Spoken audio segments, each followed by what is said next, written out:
Well, good evening and welcome to another edition of The Edge. As always, I'm your host, Trevor Lewington. Thanks so much for joining us. On the third Thursday of the month, we're talking to community and business leaders who help give advice to help you build your business, build your life, and maybe even build community while we're at it.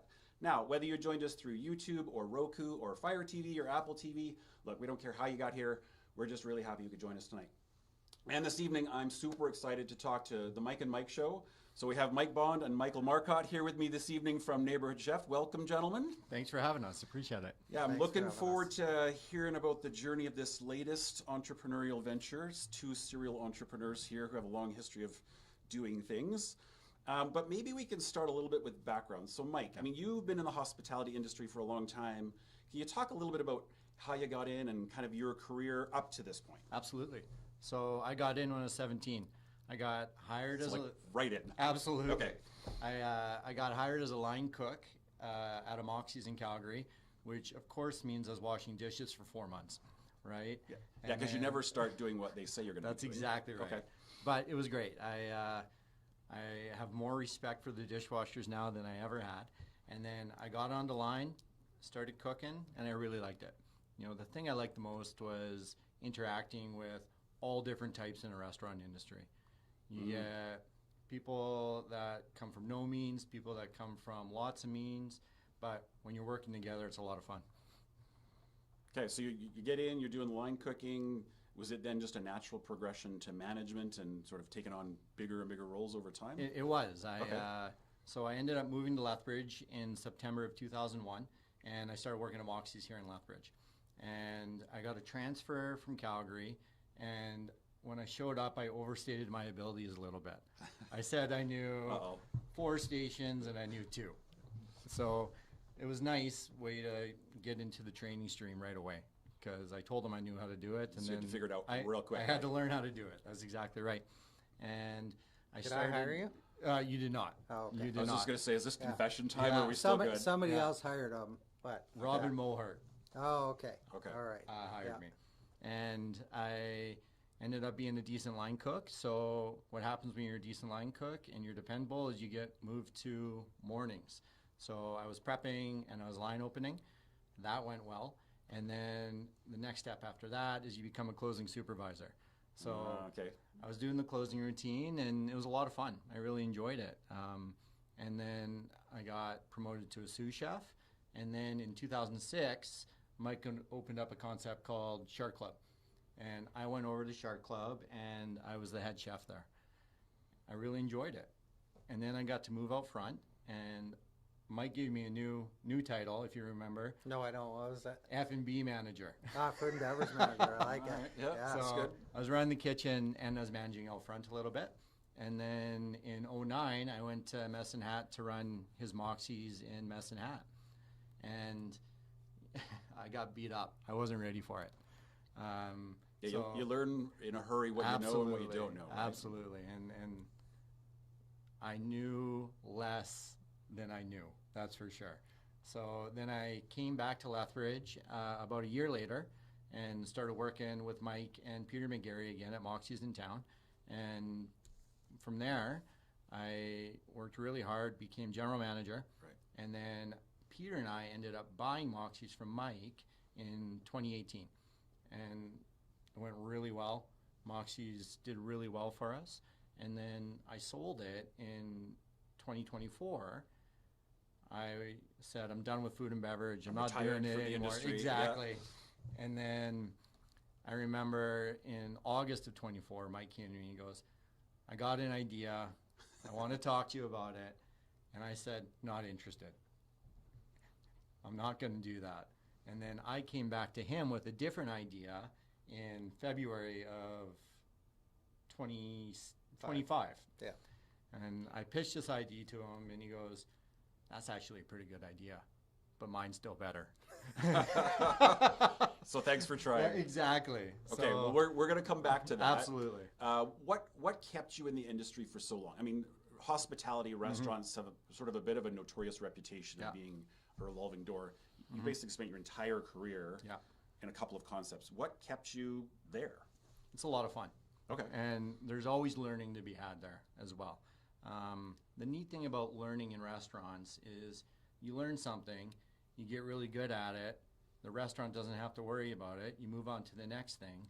2 years later, you have to come back to that thing you learned again, because there's always a rotation to how restaurants work. Right. You get really good at some things, and then you have to circle back and readdress those things again. And working in restaurants fun specifically because of the people that come in. You get to meet new people every day.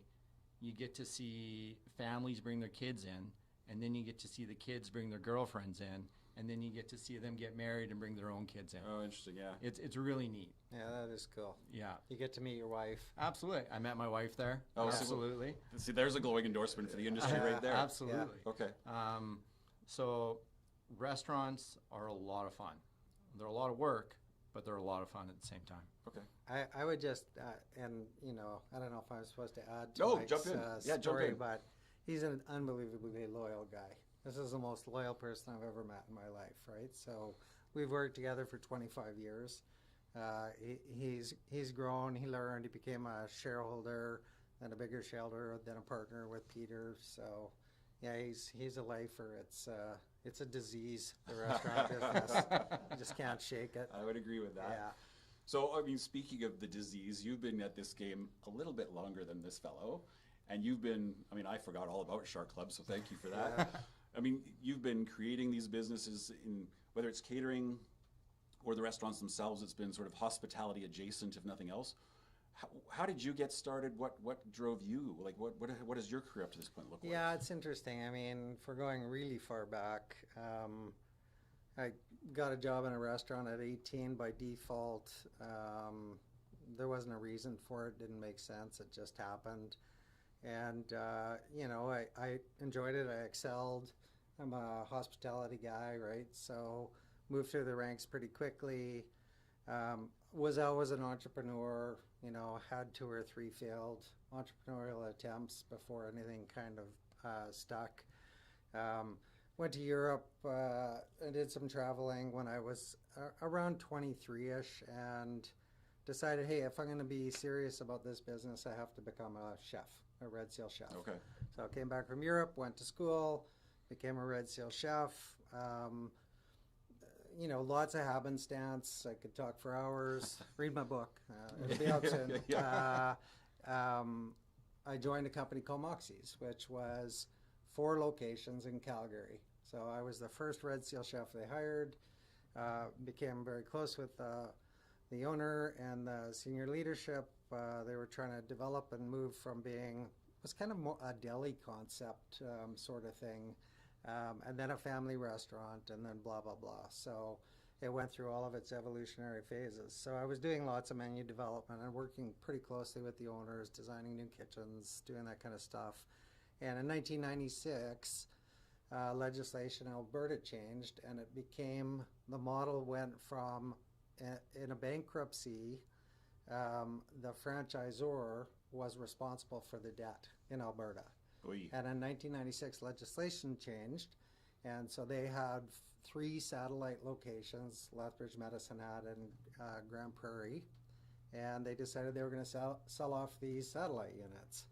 And yeah, so I just I went to the owner and said, hey, John, I would really like to own one of those operations. So John said, hey, I know what you've done for the company. Go out and find as much money as you can and come back and see me when you hit the wall. Well, raising money's hard. So I went back to him some months later, you know, knocked on every door. You know, there was no stone I left unturned. And I was $150,000 short for the $700,000 that I needed. So I went back to John as he instructed me to do so. With all the humility, I wanted to show him the work that I had done and the prospectus I had put together. And I went in and said, John, I hit the wall. And he said, no problem, I'll lend you the money. Wow. Yeah, incredible. So, you know, that really set forth my ideology of giving back to my leadership teams and making them shareholders and investors, and all of them are, and have been over many, many years. So I bought Moxies in 1996, Medicine Hat in 2000, Shark Club in 2006. Grand Prairie and Fort Mac in 2011 and 2012. Wow, okay. Started Prime Catering in 2012. Had a rogue Ricky's that went bankrupt somewhere in there. I can't even remember where. It's in an undisclosed location. Yeah. I don't remember where. I do, but it was short. And then, I started Prime in 2012. And then the Northland Property Group, which is the parent company, hotel guys. Sandman and Moxies, is part of that, Shark Club, all of those guys. They came and bought the hotel here. And they approached me and said, would you consider taking over the food and beverage here? And I did. In 2018, I conceptualized and built Italian Table. Right. So, and in 2015, most of the senior leaders, Mike and Peter and all those guys, were all shareholders in the company. So in 18, I sold the remaining shares that I had in Moxies, and I was out. So, and then Mike went and sold Moxies, and had spare time here on we his are. hands. Here we are. All right. So on that note, then, where did this idea come from? Yours was better, but it was your like. Where did Neighbourhood Chef come from? Can we just pretend it wasn't my idea? No. Yeah, I mean, again, interesting story. I saw a storefront in Summerland that was doing kind of frozen food and more delivery, single kind of item stuff. And I just thought it was really a cool little concept, right? I went in and I just had a quick look and I just thought, hey, it's a neat idea. Like it's an idea that's not restaurant, not Uber, not skip the dishes. It's like kind of local chef driven concept. And then obviously that idea would be, okay, how would you take that and look at what is M&M Meats doing and what is HelloFresh doing, and right. and where are all the failure points within all of that, and how could we look at that and say, build something let's different. not make them fail. Right. Let's figure out how to serve, very economical food that's restaurant grade that people can do at home, right? So, yeah. So anyway, Mike had sold Moxies, and I said, here's this thing, and Tap, tap, tap. it was just sitting in a file on my computer, like it was going nowhere ever, right? And then, he circled back, and it was like, well, maybe we should try this. Yeah. And then we kind of, got excited about it and started to spitball and started to think about what it could be and how it would morph and how we would create it. And, we didn't think anything about how incredibly hard and how much work it would be. And it was. It exceeded all of my still is, expectations. I would Still imagine. is, yeah. Yes, and still is. Yeah, so. So, I mean, I think about, my experience with you at Moxies Yeah. over the years is you were the guy holding the door, greeting everyone coming in, doing the table touches. Like, Yeah. I can't think of a single time when, if you were working, that you did not come over and reference me by name, shake my hand, talk to me and my wife. Is that sort of where the neighborhood part comes from? Like, is it you get to know everybody's needs and wants, and it's the same kind of personal touch? Like, I would imagine that's the approach. Absolutely. Absolutely. Door still gets open for everyone. We still know everyone's first name. We carry your purchase to your car for you. We want you to feel valued. And I've always found that feeling valued is something that happens less and less and less. We talk about hospitality a lot. And I've asked so many people, tell me about the last time you got hospitality. Yeah. And they give me answers, right? Because I put them on the spot. But, to me, hospitality is going to my grandma's house, is being greeted at the door, is getting looked in the eye. She takes my hand. She sits me down. She gives me something to eat. Man, I feel special when I was at my grandma's house. Right. And I don't think people feel special enough because they got kids to go to the park, they got sports, they got bills, they got work, they got everyone's got stuff going on. And if I can make them feel special for 30 seconds a day, that makes it memorable.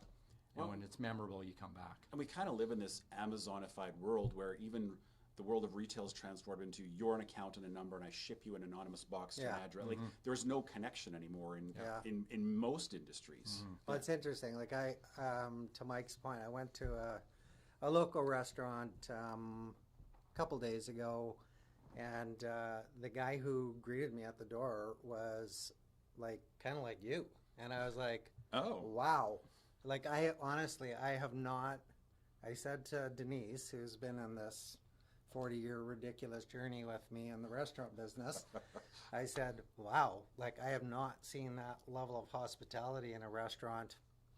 I couldn't even tell you the last time. Yeah. but it's an Right. exception that's notable rather than the standard these days. It right? is exactly. It stands out as, oh, that's rare. There's a lack of Okay. interest, right? And again, like the secret to all of our success, you and me and all of our partners, has always been open the door. Like that was the number one fundamental rule that everybody learned. Like if you didn't open the door, there was hell to pay for sure, right?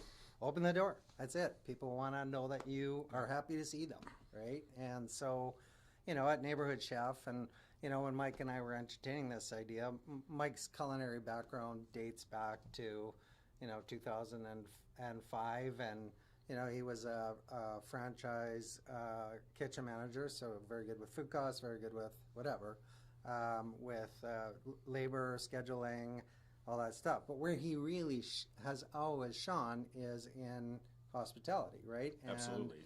And that's the difference between success and failure in the hospitality business, right? So we had to really contemplate my culinary background to help do development, and I've worked lots with Mike on remembering all of those skills in the kitchen, right? And How do I hold the knife again? yeah, No, for real. yeah. Don't lose Yeah. a finger.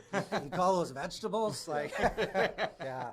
But yeah, that hospitality piece is what it's all about, and I was excited to partner with Mike, and we were apart for 5 or 6 years where we didn't work Yeah. together when I was out, and frankly I missed him. So it's That's nice great. nice to hang out again. So the hospitality piece is clearly one differentiator, a personalized experience, a welcoming experience. But what about the food? Like, there's a lot of, I don't want to use the word meal kit because that's not what you do, but there's food delivery, there's kit type businesses. Why is Neighborhood Chef something different? What makes it special, unique, better? Well, we're good with the term meal kit Okay. because we actually think it is a meal kit.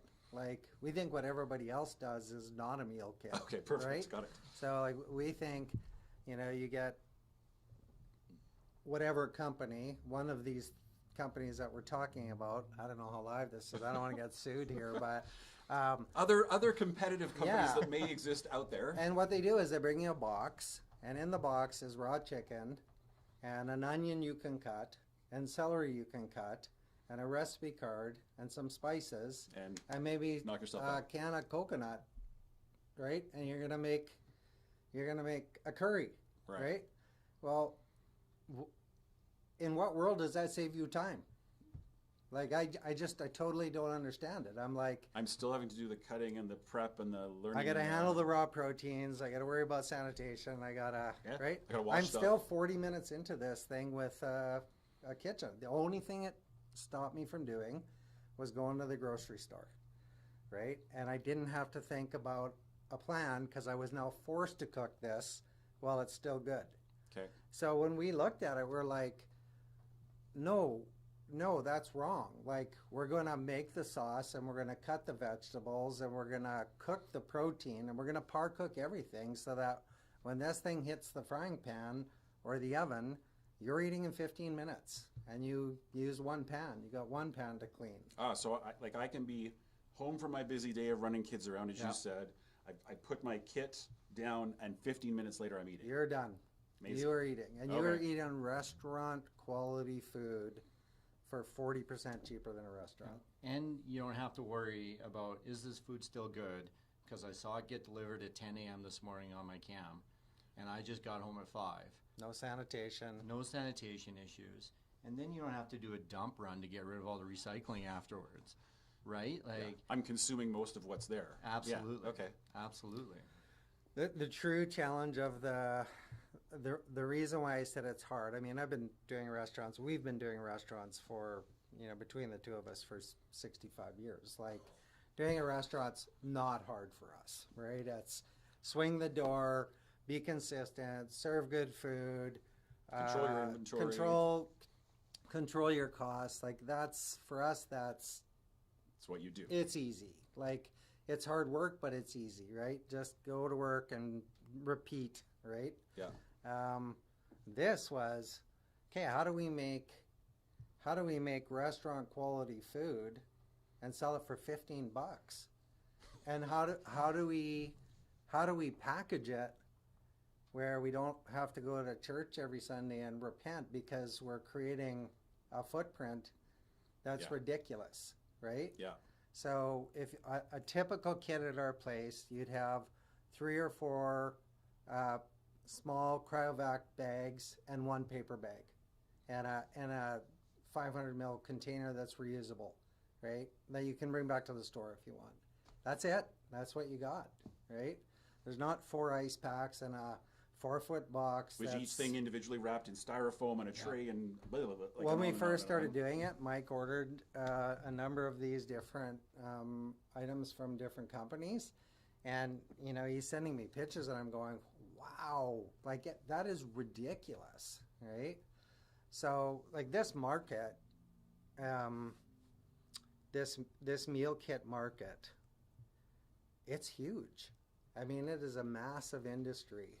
And it's, like, hopefully Factor won't sue me. It's made in a factory. It is factory food, right? It is made in a factory. This is a local kitchen. I do not want to eat factory food, right? If I wanted to eat factory food, I would buy a can of Campbell's soup, right? Alphagetti and Cheese Whiz. That used to be my go-to after a hard day in the kitchen. That's a combination I can't quite get my head wrapped around, but I know, it's weird. It's weird. Yeah. Yeah, this is real food. Absolutely. And to circle on that, we support local as well. Okay. We get our food, our base sauces from That's Pasta, which is a local Lethbridge company. When we're able, we'll go and get our fresh produce from the farmers markets.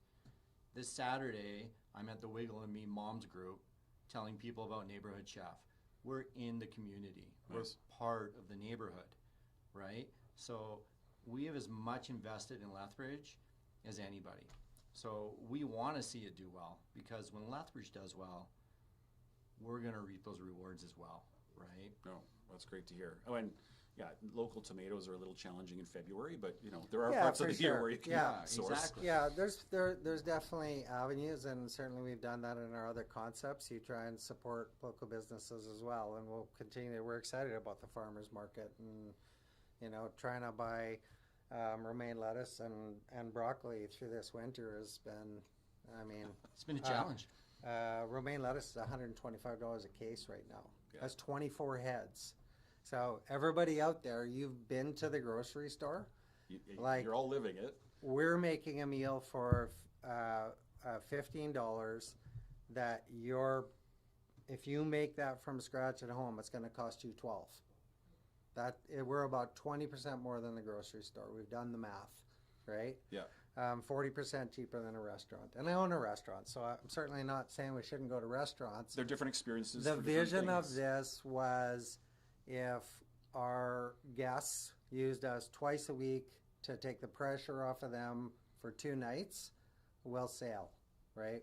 We'll sail. So that's kind of what the premise of the model is. And it's this idea that you're not going to end up in the McDonald's drive-through and feeding your kids stuff that you don't want to feed your kids and feeling bad about it after.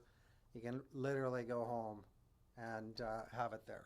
And by the time the kids get out of their soccer stuff, the meal's ready. We didn't lose any time. We avoided the drive-through, but we didn't lose an hour. We've actually had guests, and not in isolation, but we have guests who've said it took longer to preheat the oven than it took to cook the food, right? It's a good benchmark. Yeah. Now, okay, I mean, you talked about restaurant quality food, but I mean, I tend to eat more donuts than I should. So what about health and, you know, macros? Do I have healthy options? Is it like, can I customize? How does that work? Is it flexible for someone? Absolutely, it is. We actually just uploaded all the macros to our website, so okay. So they're available right now. You know, and one of the great things we have going is everything's made in our kitchen. We break down our own beef. We make our own sauces. We cut our own vegetables. Nothing's processed. Everything's fresh and straight to the guest. You are the factory. Absolutely. Essentially, right? Yeah, It's not yeah, coming it's a as factory a of two right now. We hope Well, it'll be you're a looking at the factory of factory. four soon, but today it's a factory of two. Yeah, Okay. Right. so There's no surprises Yeah. behind our food. It's real food that's fresh and quality that you can feel great eating about. Right. Right? And the portion sizes are great. You know, you're not going to go and eat 8 pounds of pasta because you're not getting 8 pounds of pasta. You're getting a great portion that's going to leave you full and have a little bit extra for tomorrow, but you're not going to be gouging yourself on it.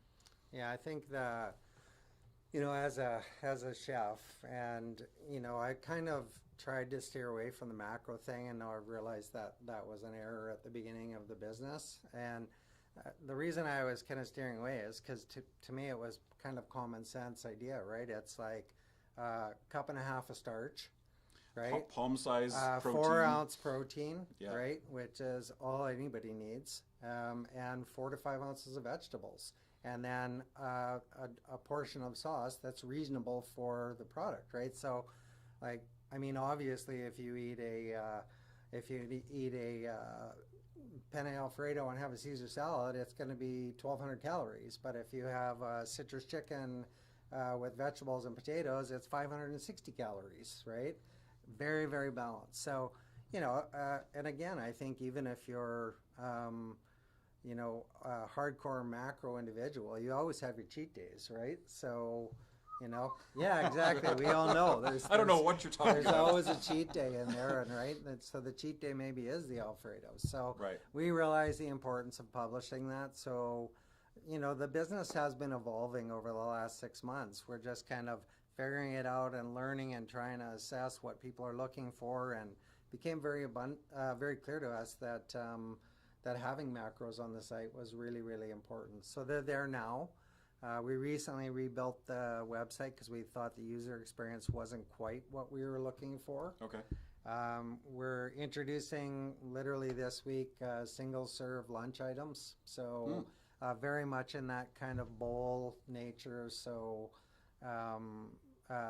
we have 3 cold bowls, Greek, help me out, Mike. Greek, Asian, and Santa Fe. Yeah, Santa Fe bowl, Yeah. and then we have a couple of hot bowls. We have some wraps, marinated buttered chicken wrap. Well, I'm only a couple of blocks away. Like my yeah. office is pretty close now that I'm Yeah. thinking about that. So yeah, lunch is now an option. That's exciting. And we did look very seriously at that, you know, F word factor, and we thought, hey, you know, like we need to really think about, you know, people having lunch requirements. So our business model is we have what we would call ready in 15 minutes. So that's meals that you can cook in 15 minutes, tip to tip, 1 pan or 1 oven pan. Right. We have the very similar line that's frozen. So we have bought very expensive equipment. We use a blast freezer to freeze all of our proteins. And the beauty of that is it doesn't freeze in a clump, right? So you put that, you thaw it out overnight in your fridge, but if you put it in cold water for 45 minutes, it's thawed because it froze like that. It froze in an appropriate way, not in a block, right? So we have that line, and now we have the single serve line as well. The goal is to try and figure out what do people need. But you know, all of our kits are good for 3 days. So you can pick up a kit for even the single serve Monday, Tuesday, Wednesday lunch. You pick it up on Monday, and you're good for 3 days. Yeah. Okay. You know, and there's also those days where you're scrambling. give us a call. We'll heat it up for you, right? Oh, so We'll- I can even take it on absolutely. Yeah. I hate to say this, but like takeout? Like Essentially, that's takeout. the, okay. Is Yep. takeout. Absolutely. You know, and then you get home and you don't even have to cook it. There's a modest ready to go. modest upcharge for that, but very modest. So So if you really don't have the 15 minutes, you can go straight from your Absolutely. front door Yeah. to my front door, Absolutely. ready to eat. Okay. Yeah. I mean, it really sounds like you've adjusted the business over the, there's learnings along the way and being responsive. What has the feedback been like? Like, what are you hearing from people using the product coming to see you? The feedback has been almost exclusively positive. You Okay. know, from flavor to ease of execution to online ordering to picking up hot. People are really enjoying the product, which is great because, we haven't been doing the sales that we want to do Okay. or that we need to do to continue to be yeah, viable. needs a better word. Yeah, that we need to do to stay where we are. And that's concerning. The reason I'm not worried is because the feedback has been so good. You know you've got a good thing. That's exactly it. The food's good. It's easy to do. People like it. We just need more people to be aware of us and to give us that consideration. And do you think that's just because people are bombarded by so much? There's so many options. Every quick serve restaurant offers, we were talking about earlier, there's certain donut companies that offer chicken fingers and pizza where Yeah. you used to get a pastry. Like, is that part of the Yeah, it's congestion? super saturated for sure. We have an incredibly good location, central. We're in the old Soundgarden building, Oh, that's right. Okay. which is beautiful now. It's the landlord has done an incredible job. So we're very close, very, very easy access to us, and it's just, as you said, it's hard to break through, right? So, our Google ratings, everything is incredibly positive. So we don't have a product problem. We don't have a footprint problem. We definitely do not have a pricing problem. We have an awareness problem. And, I think we've had about 1,000 unique customers at this point, guests at this point. We need to triple that, to really kind of get to where we are. And, we joke around. We joke around about the Whitby, right? We need to do the Whitby. And for those of you who are not familiar with that story, it was a great little fish and chip shop on the west side. And some rando was in talking to the owner one day, and he was saying, "Hey, we're afraid we're going to go out of business." And this guy posted a bunch of stuff, and it went completely viral, and they have 2 locations now, right? So That's right, yep. It's an incredibly wonderful story of somebody just championing for this business, right? And so we're not quite at a Whitby level yet, but we need a Whitby. We really need the community to come in and talk to us and see what we have, Well, and it's a bit discouraging for me to hear that, in the sense that you're buying local where you can. You've both been a local presence, pillars of our community for a long time. I just imagine people spending their money on other products that come from out of town, potentially factories, even foreign companies. All of that money is leaving the local economy. You're here, you're local, you're investing in local, and how do we get more people funneling to your front door? And I think again, everybody who's been in the store, who has heard about it, has said, "What an incredibly good idea! This is an amazing idea. It's going to solve a lot of problems for a lot of people." Blah blah blah.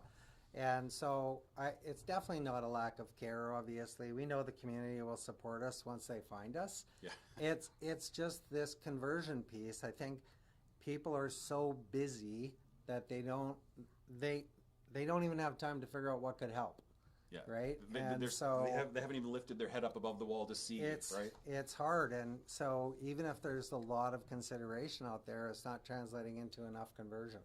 So, we're super optimistic. We know that we're continually adjusting, and we're coming up with some new initiatives. We actually will launch delivery soon. Okay. Through Uber. Maybe tomorrow. Maybe tomorrow. Yeah. So we'll be using Uber Direct for our actual meals in 15-minute kits. Okay. And frozen line, and the hotline, you'll be able to order it online as well. So we are hoping that will be a big change and kind of easier access. And Trevor, you've been around forever. I mean, I've known you for 20 years, certainly through economic development. Like we need to hit the tipping point, right? We're grinding. We're working really, really hard, right? Just grinding away at this thing, knowing that thinking, when will we hit that tipping point, right? And so all of these new initiatives that we're doing, delivery, the single-serve lunches, we're doing pies line. and more now. So now you've got my attention. we got a couple of pies and some cookies coming along, and we're baking our own focaccia bread. Okay. And we're coming out with a barbecue line right away as well, where it's kind of par-cooked, marinated chicken breasts and stuff that you can put on the grill really fast and cook in half the time, and no sticking and no fuss, no muss. So we're really launching a lot of new initiatives right now, we've really just got to get people's attention and have them come in and go, hey, and when they do, they come back and they say, wow, that was fantastic. Like, it was as easy as you said it was. It was as good as you said it was, and it's definitely cheaper than we had expected it to be. You just got to get them to that first experience and conversion. Yeah, we just got to get people to be motivated enough to come and check us out. Now, I would imagine too that it's scalable in the sense that if it's my wife and I, we can buy a kit.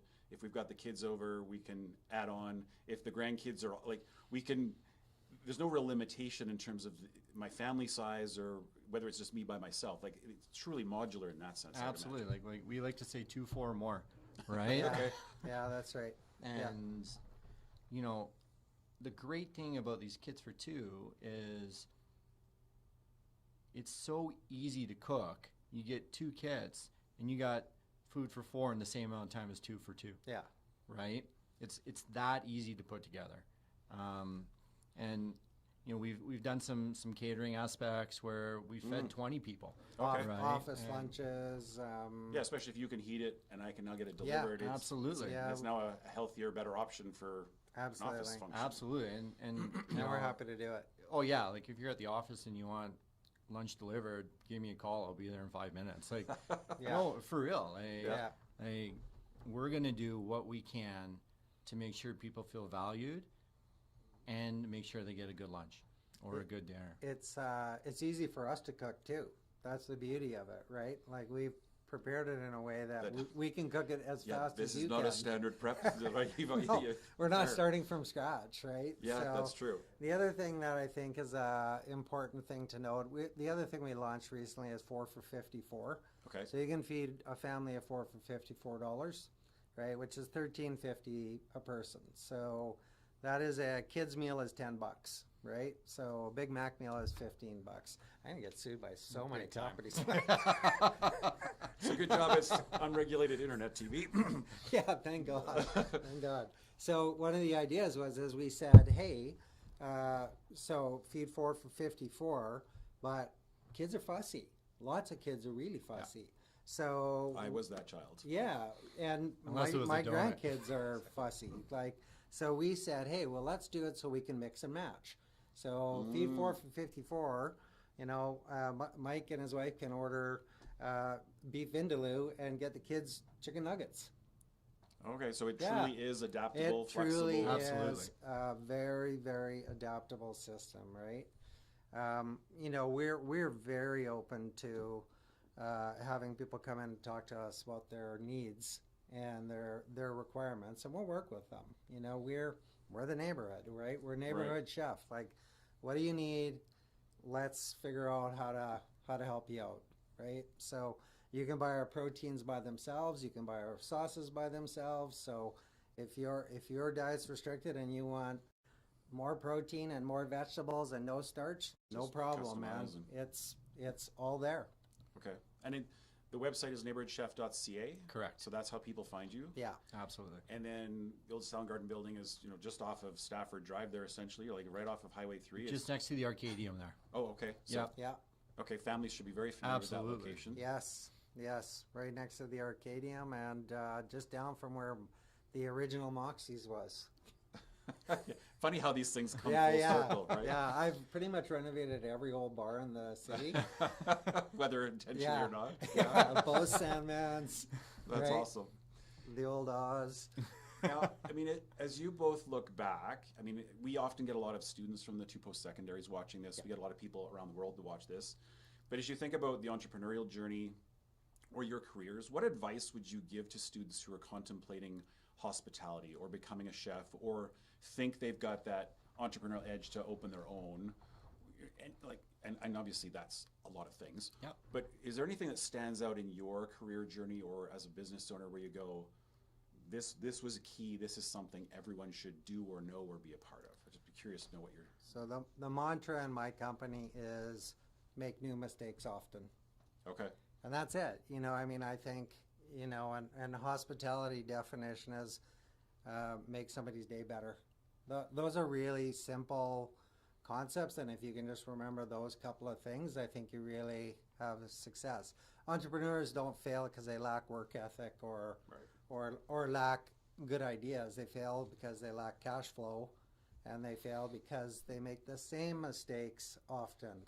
So, you know, it's hard. Like, being an entrepreneur is... Sucks most of the time. Yeah, you really gotta love punishment because it is really, really hard. Even at this stage, I can't state enough how hard this has been. After 40 years of opening, I don't know, I've built 10 restaurants or something. Like I see you as kind of an expert in the field, tried, tested, battle proven.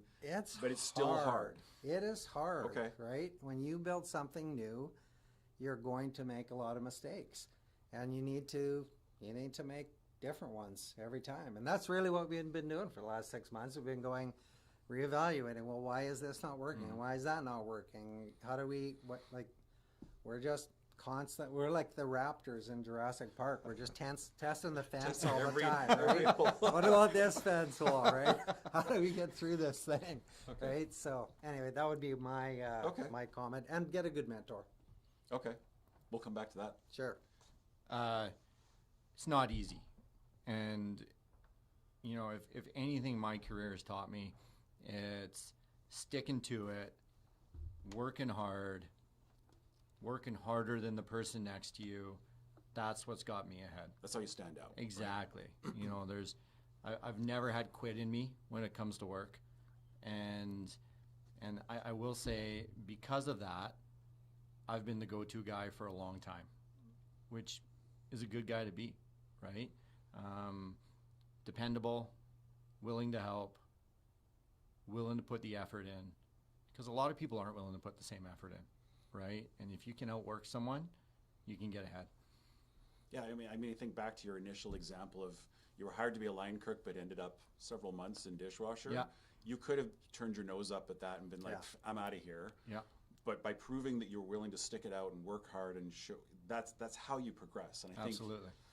I don't know whether it's a function of our instantaneous world where I can nuke my pizza pop or I can get everything on demand. We've sort of taken away the value of that. You just got to work harder than the next guy. Yeah. Yeah, and I mean, like Mike worked for me when he was 18 years old.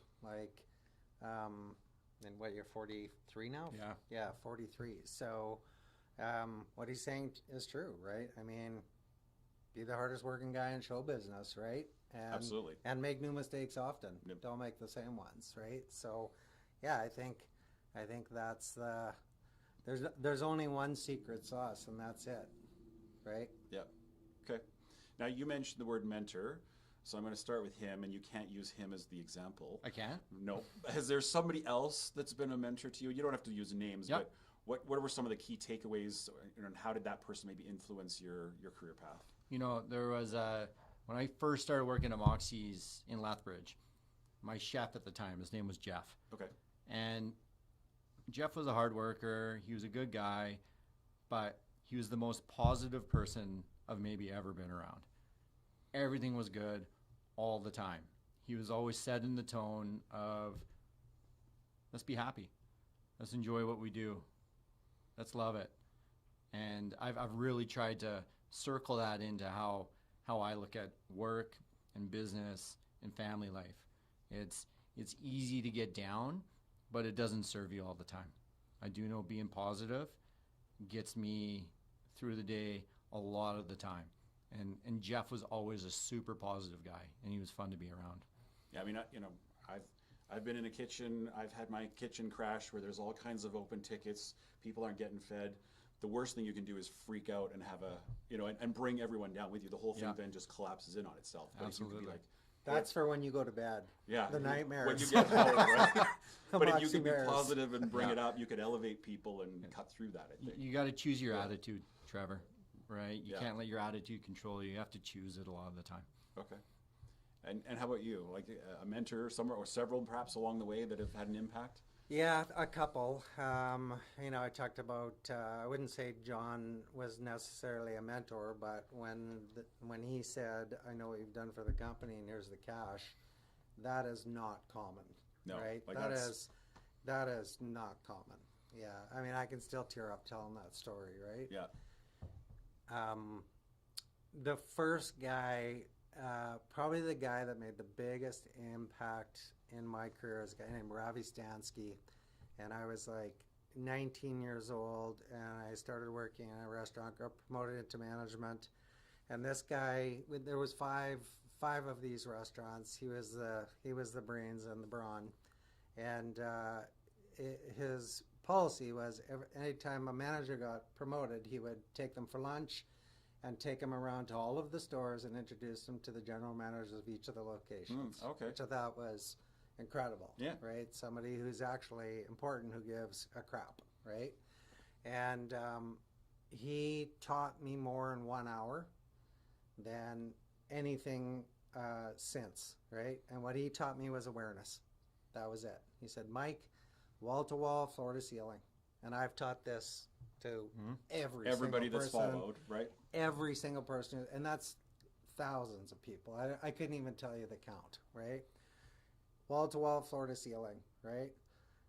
Is it cold? What's the atmosphere? Are your staff smiling? Are they looking cool? It's just awareness, awareness, awareness. Why is that on the floor? What's the temperature right now, right? When people have their arms crossed, that probably means they're cold. When people are leaning in, they probably can't hear. Right. So the evolution of that level of awareness, which has served me incredibly in every aspect of my life, even my kids, right? You're not picking up what I'm laying down. That's pretty clear because I'm actually paying attention, right? Yeah, So that evolution became tabletop management and body language, right? So that's how we ran our operations since 1996 when I bought it. It's like, what's on that table? What does that tell you about what's happening at that table? And what's the body language of the people at it? And that awareness is the difference. That and hard work and making new mistakes often, those are the things. So I mean, Ravi taught me that in an hour. And It's a lifelong lesson. it was the single most important thing I've ever learned in my entire life, was to be aware, to pay attention, to look people in the eye, right? To read their body language, Right. not to assume they know what I'm saying. And yeah, incredible. I mean, frankly, owe my success to that guy. Yeah, that's awesome. Yeah. Now, I mean, we're getting close to the end here. The show's called The Edge, so one of the questions I always ask is, how do you find balance, particularly as a startup and grinding through an entrepreneurial venture like this? What do you both do to maintain balance with family, or the stress of, oh my gosh, there are enough people coming through the door, like all the things that happen? How do you manage that? How do you push through, and how do you find a way to survive, I guess? Well, I'm big on checklists. Okay. There's comfort in knowing. I like to have a checklist, and it's my responsibilities at work, my responsibilities at home. What do I need to do? And when I got that checklist done, that's a win, right? Yep. I've taken care of my responsibilities at work and my responsibilities at home. Now I can put my feet up and relax and not worry about it. Okay. Right. And Feel like you could truly switch off. absolutely. And then I can actually try to get a good night's sleep at night too, right? Because I don't have those things going through my head at 2 a.m. that I know it's happened to you, and I know it's happened to Jess and everybody. It's, I'm done for the day. I'm able to clock out and be okay with that. Okay. Yeah, I'm a big checklist person. Are so you? Yeah. You're preaching to me. I got a lot to say. Hit it. So, it's okay not to be okay. I've been not okay so many times. Right. But that's where you grow. It's just being okay with not being okay is okay, right? I think there's something that I've been teaching for a really, really long time, and I call it borrowed resilience now, right? Yeah. When you got a problem, there's somebody out there with an answer, right? So when things were the shittiest for me over the years, you know, I remember for 1 year I listened to more Anthony Robbins than anybody ever listened to in their entire life. Like, oh my God. Like, I bought Medicine Hat. It was tanking for the first year. We were losing money. It was terrible. And, you know, I'd drive there and spend a night every week, and I'd pop Anthony in on the way down. And by the time I got there, I was in a better frame of mind for these guys. Yep. And I'd do the same thing on the way home, right? So, you know, this concept of, you know, everything's honky-dory and you just got to be good about everything, again, I think it's a bunch of bullshit, right? Just, It's okay to fall apart. Just, you got to do something about it. You got to take action, right? So, you know, when I'm not okay, I try and go out and find that thing that I need in the moment to borrow resilience until I'm back resilient, right? And so, again, I know that's pretty deeply philosophical, and after 40 years of mentorship, I think that's pretty much who I am as a human being. And you know, when we were doing this thing in December, when we were getting ready to open, I mean, I was not sleeping. I was stressed out. Like, what am I doing? And why am I doing this? Why am I doing right this to myself? now? Yeah. But you know, I signed up for it. So Mike and I are in this together, and so we're doing the work. We have a third partner, Peter, too, and he's doing lots of work too. But anyway, you know, it was, I put some distance between me and the business for a week, got some sleep, right? Again, all of this, it's all this stacking stuff, right? And you just got to find a place to put different parts. And a checklist is an excellent mechanism for doing that, right? One capture, I call it, right? So a one capture system, you write everything down, and then you can decide what's important, what's not important, what can I offload, what's for later, right? Right. So, you know, again, I think the key to being an entrepreneur is to recognize signals and recognize what your body and your brain are trying to tell you, and then taking action and doing something about it. So we don't do a good job as a society of teaching resilience. We don't teach it at all. And it's everything's just supposed to be okay, and if you're not, well, that's a you problem. Like, we don't talk about the ebbs and the flows and the ups and the downs and the down that follows the down and then the next down. Like, it's not pretty sometimes. No, it's life is very, very messy. There's no doubt. And again, we either teach our kids that you're never going to be okay, and so you know, it's not your fault. Like, it's never your fault. It's the world. That's the problem, and that's really bad. And the other way we teach kids is we go, you just gotta man up and toughen up, and that's not right either, right? So it's like finding where's Baby Bear on this whole thing, right? You know, it's okay to be bummed.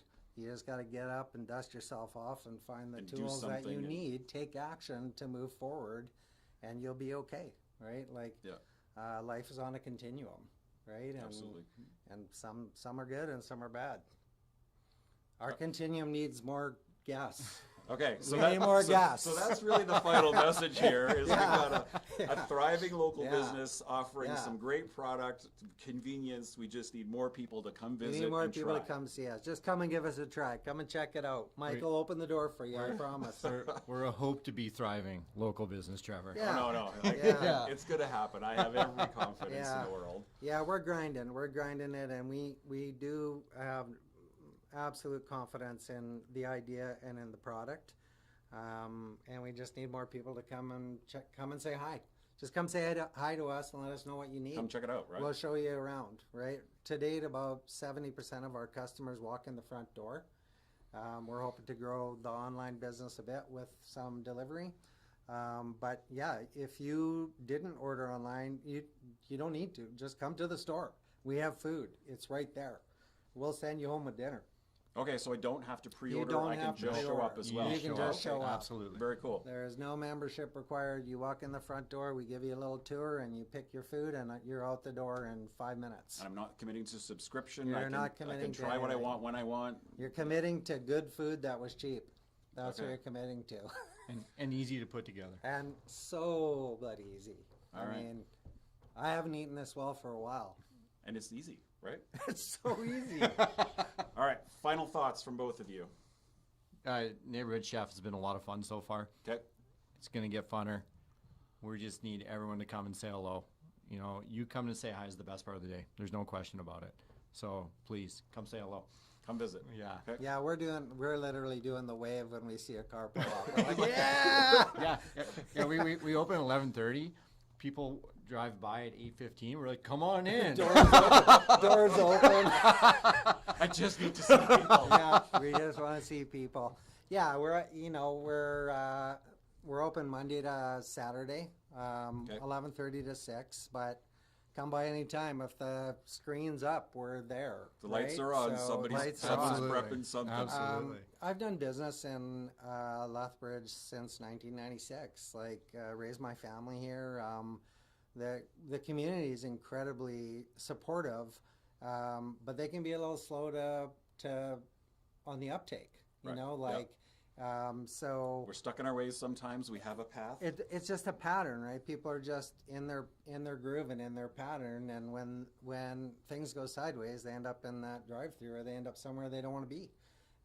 So you don't even need to make a plan with us, right? You just, hey, it's 4:30. I'm on my way home, and I don't know what I'm doing for dinner. Come in. You'll be in and out in 7 minutes, and dinner's solved, right? Dinner resolved. That's our shtick. Love so.